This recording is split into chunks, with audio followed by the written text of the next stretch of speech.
tal nós iniciarmos mais uma rodadinha de fatos, curiosidades e, claro, coisas sobre Mushoku Tensei que talvez você não sabia e que o anime não te mostrou. Hoje não vamos ter um tema específico como em outros vídeos, porém, se eu tivesse que falar, eu falei bastante sobre os aventureiros do mundo de Mushoku Tensei, um tema que é muito pouco explorado, pelo menos no anime. Na light novel tem mais detalhes que nós vemos, mas que é muito interessante, afinal, eu pessoalmente sempre gostei da guilda dos aventureiros.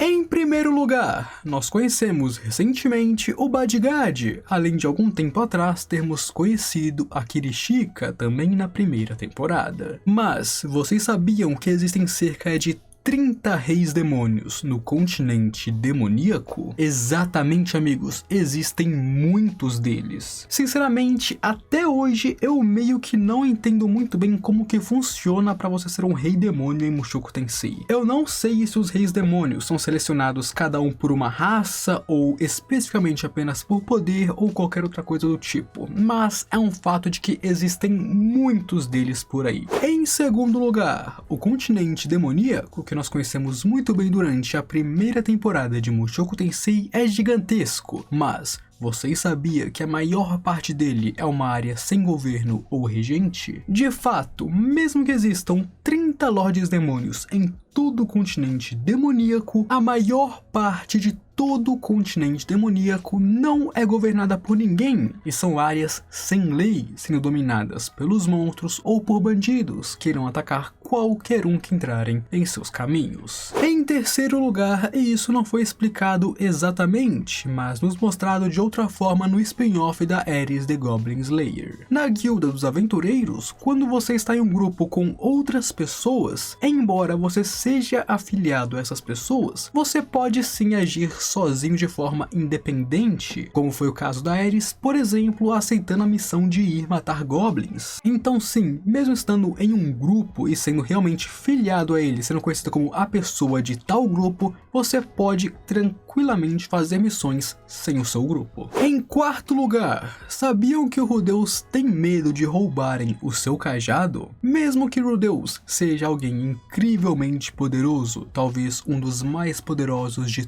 todo o mundo, por muito tempo ele teve sim esse medo. Sabemos que o cajado do deus dragão arrogante da água é um cajado de altíssimo nível, tendo custado uma grana preta da Ares, embora quase não tenha sido nada porque ela era uma nobre. E claro, por causa disso também, qualquer um pode reconhecer o seu valor, sendo muito caro e de altíssimo nível. E assim, por muito tempo, o Rudeus amarrava o cajado dele em sua própria mão usando um pano, tendo medo que, em algum momento de descuido, alguém roubasse ele sem ele ver. Assim, com ele amarrado, se alguém tentasse, ele sentiria na mesma hora. Em quinto lugar, a Ghislaine, embora seja alguém bem cabeça quando nós a conhecemos, possui um passado meio sombrio, se é que vocês me entendem. A Ghislaine não é das pessoas mais inteligentes e educadas, como por exemplo quando vemos o Rudeus tendo que ensinar a ela como escrever e ler junto da Ares quando ele ainda era uma criança. Acontece que, durante sua juventude, ela também meio que roubava as coisas. Ela tinha o costume de pegar as coisas à força quando ela queria algo ou precisava de algo, só parando de fazer isso quando ela conheceu o Deus da Espada, e então foi disciplinada por ele. Assim, ela nunca mais roubou de ninguém, embora também tenha sido muito roubada por não saber ler no começo.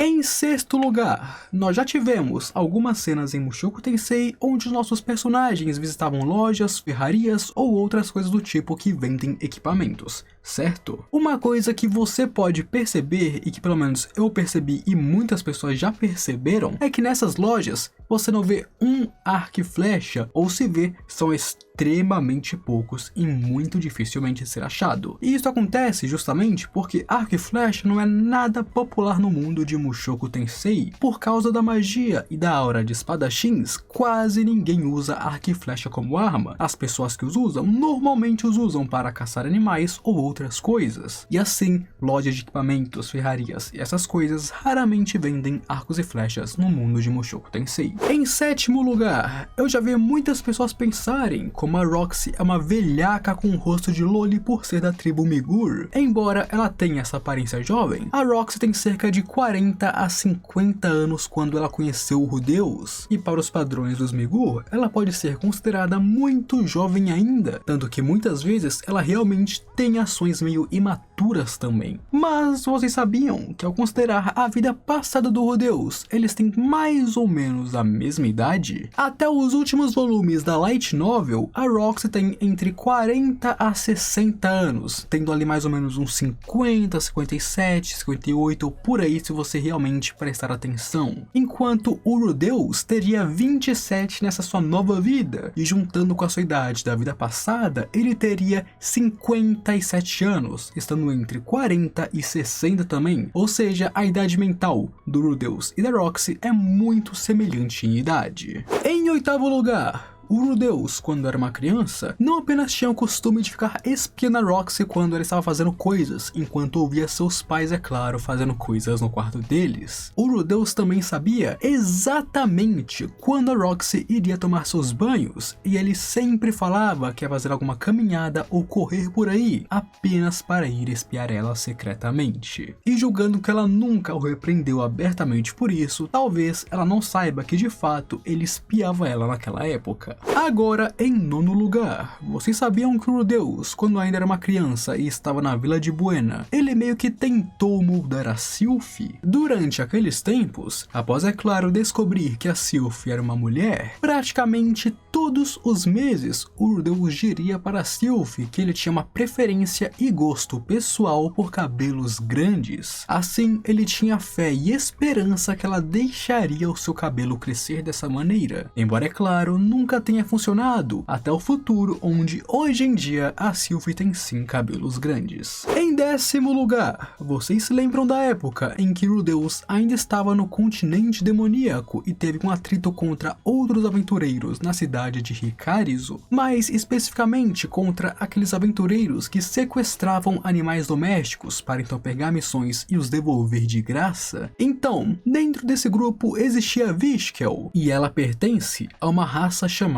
Zumeba. Os Zumeba possuem uma saliva venenosa que tem a habilidade de atrair insetos, insetos dos quais fazem parte de suas refeições, já que ela os come. Em 11º lugar, além disso, e ainda falando sobre a Vishkel, se eu não me engano, ela e seu grupo também trabalhavam como detetizadores, certo? Se livraram de pragas e essas paradas, sendo que era assim que eles sabiam quais pets roubar. Então, isso acontece justamente porque a sua saliva, além de atrair insetos, também tem o poder de repelir eles, podendo fazer os dois, tanto atrair quanto repelir e servir como um repelente. E assim, ela tinha os dois trabalhos. Ela ia lá repelir insetos, achava o cachorro, sequestrava ele para então devolver ele. Em 12º lugar, a Guilda dos Aventureiros em Mushoku, como muitos podem se lembrar, é algo intercontinental, certo, amigos? Eles existem em Asura, Hanoa, continente demoníaco, Begarit e até mesmo no continente central inteiro. Porém, é claro, em lugares diferentes e continentes diferentes existem línguas diferentes. E claro, às vezes, isso pode ser um empecilho para os aventureiros, que muitas vezes não sabem as outras línguas e nem têm interesse em aprender elas. Porém, a guilda usa tecnologia avançada nos seus cartões, o que permite facilmente que o usuário troque a linguagem do seu cartão, e assim não tendo que sofrer tanto ao ir para outro país ou continente, o que é muito útil nesses casos, já que a língua do cartão é trocada automaticamente. Em 13º lugar, embora hoje em dia a Ghislaine seja uma rainha da espada, estando abaixo apenas do rank Imperador e Deus, ela nem sempre foi assim como nós já sabemos. Após treinar sobre os cuidados de Galfarion, o deus da espada, Ghislaine cresceu e rapidamente se tornou uma santa da espada, onde aqui ela teria saído para se tornar uma aventureira e viajar viajar o mundo. Essa época foi quando ela fez parte do grupo Presas do Lobo Negro, do qual Paul, Zenith, Gizzy e Elinalise faziam parte, onde após isso, quando o grupo foi dissolvido, é que Ghislaine voltou a treinar e então ascendeu a um Rei da Espada, e sendo o quarto colocado no ranking da Espada de Deus. Agora, em 14º lugar, vocês lembram da época em que Rudeus foi enxotado por Paul para Boreas para ser o professor de Ares, certo? Então, o combinado original é que Rudeus ficaria fora por 5 anos, se eu não estou enganado, que era o tempo suficiente para ele poder ingressar em uma academia de magia. Na época, o Paul estava preocupado de que em 5 anos, quando Rudeus voltasse, por causa do treinamento com a Ghislaine o influenciando, Paul talvez fosse mais fraco que seu filho, e assim ele perderia a sua dignidade como pai na frente do Rudeus. Embora saibamos, é claro que o Paul nunca teve dignidade nenhuma na frente do Rudeus. Em 15º lugar, há algum tempo atrás, eu já falei aqui no canal que a Lilia treinava no mesmo dojo que o Paul, certo amigos? Então, naquela época, Lilia conseguiu ascender à posição de rank intermediário no estilo Espada da Água. E claro, pra nós, isso não é grande coisa, afinal estamos acostumados com deuses, imperadores e reis toda hora. Porém,